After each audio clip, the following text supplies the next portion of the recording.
materi yang akan kita bahas adalah perkembangbiakan tumbuhan. Sebelum itu, alangkah baiknya kalian mengetahui tujuan belajar materi ini. Tujuannya adalah siswa dapat mengidentifikasi perkembangbiakan tumbuhan secara generatif dan vegetatif. Singkatnya, agar kalian semua mengetahui kelompok tumbuhan yang berkembang biak dengan cara generatif atau secara vegetatif. Masuk di pembahasan yang pertama, kita akan menyinggung sedikit tentang pengertian perkembangbiakan. Perkembangbiakan adalah kemampuan makhluk hidup untuk menciptakan individu baru.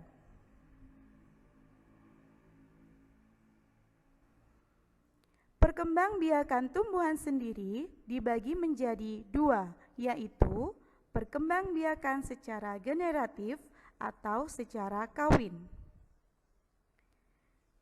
Ditandai oleh diawali dengan proses penyerbukan, di mana serbuk sari jatuh ke kepala putik yang akan menghasilkan bakal biji.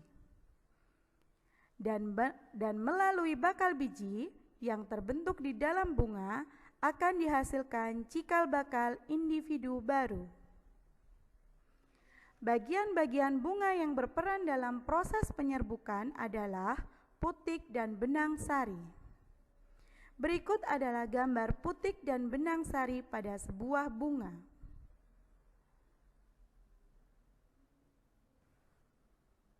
Berikutnya, kita akan mempelajari tentang jenis-jenis penyerbukan. Yang pertama, penyerbukan sendiri, di mana serbuk sari berasal dari bunga itu sendiri.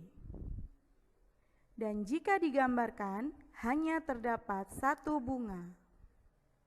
Yang kedua, penyerbukan tetangga, di mana serbuk sari berasal dari bunga lain pada tumbuhan tersebut. Jika digambarkan, terdapat dua bunga dalam satu tangkai.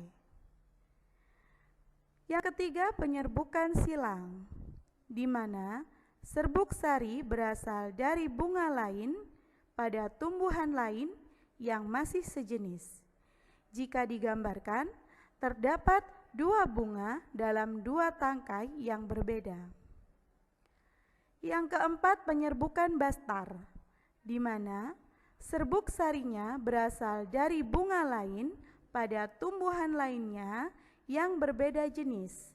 Jika digambarkan, dua bunga tersebut sudah dalam bentuk berbeda, maka jenisnya sudah berbeda.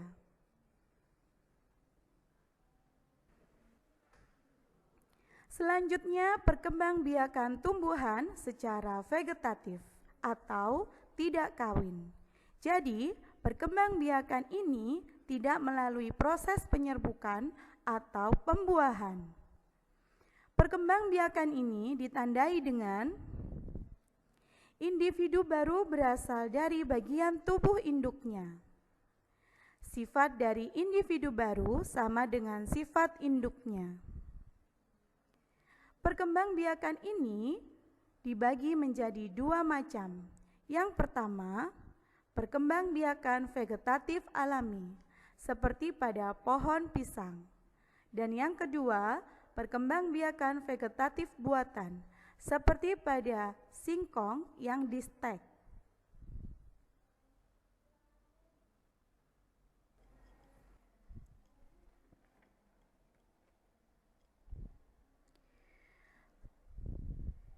Adapun penjelasan dari vegetatif alami yaitu perkembangbiakan yang terjadi dengan sendirinya dan tanpa bantuan manusia. Dan jenis-jenis dari vegetatif alami adalah tunas seperti pada cocor bebek, pisang, cemara.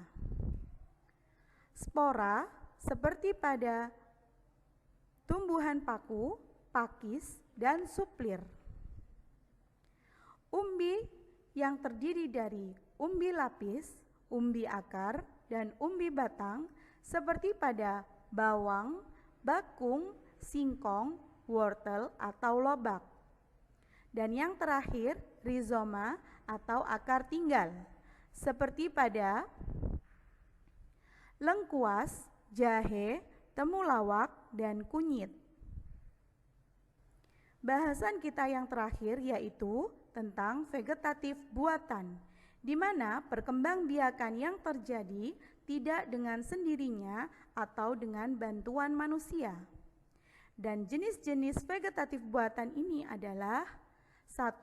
Mencangkok dengan menumbuhkan akar pada batang pohon.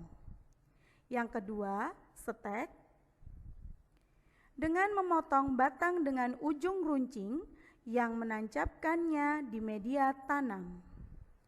Yang ketiga, merunduk dengan menanam cabang batang pohon yang melengkung dengan tanah sehingga tumbuh akar.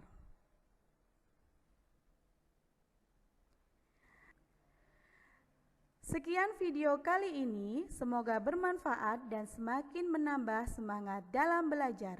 Wassalamualaikum warahmatullahi wabarakatuh.